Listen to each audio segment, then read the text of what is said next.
जंहिं लिखण पढ़ण समझायो सो उस्ताद सलामत हुजे। जंहिं लिखण पढ़ण समझायो सो उस्ताद सलामत हुजे। मूंखे प्यार मां जंहिं पढ़ायो, मूंखे प्यार मां जंहिं पढ़ायो सो उस्ताद सलामत हुजे। जंहिं लिखण पढ़ण समझायो सो उस्ताद सलामत हुजे। जंहिं लिखण पढ़ण समझायो सो उस्ताद सलामत हुजे। मूंखे पटियूं पूरियूं पढ़ाए वयो, सिंधी सवली समझाए। मूंखे पटियूं पूरियूं पढ़ाए वयो, सिंधी सवली समझाए। अखिरनि सां जंहिं बहलायो सो उस्ताद सलामत हुजे। जंहिं लिखण पढ़ण समझायो सो उस्ताद सलामत हुजे। जंहिं लिखण पढ़ण समझायो सो उस्ताद सलामत हुजे। अंग अखर भी जंहिं पढ़ाया, इंग्लिश जा वर्ड पढ़ाया। अंग अखर भी जंहिं पढ़ाया, इंग्लिश जा वर्ड पढ़ाया।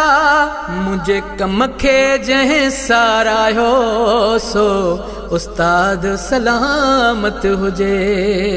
जंहिं लिखण पढ़ण समझायो सो उस्ताद सलामत हुजे। जंहिं लिखण पढ़ण समझायो सो उस्ताद सलामत हुजे। बिना इल्म जे कुछ भी ना हो, अखियुनि खां ॼण ना बि आयो।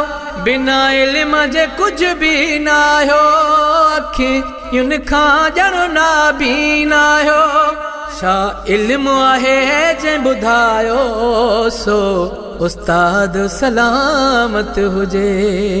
जंहिं लिखण पढ़ण समझायो सो उस्ताद सलामत हुजे। जंहिं लिखण पढ़ण समझायो सो उस्ताद सलामत हुजे।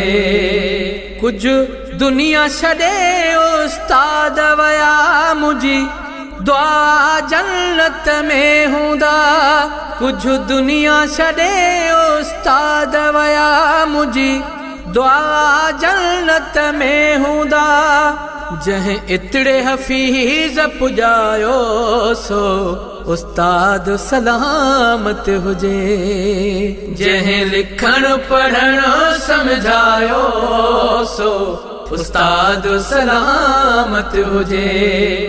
जंहिं लिखण पढ़ण समझायो सो उस्ताद सलामत हुजे।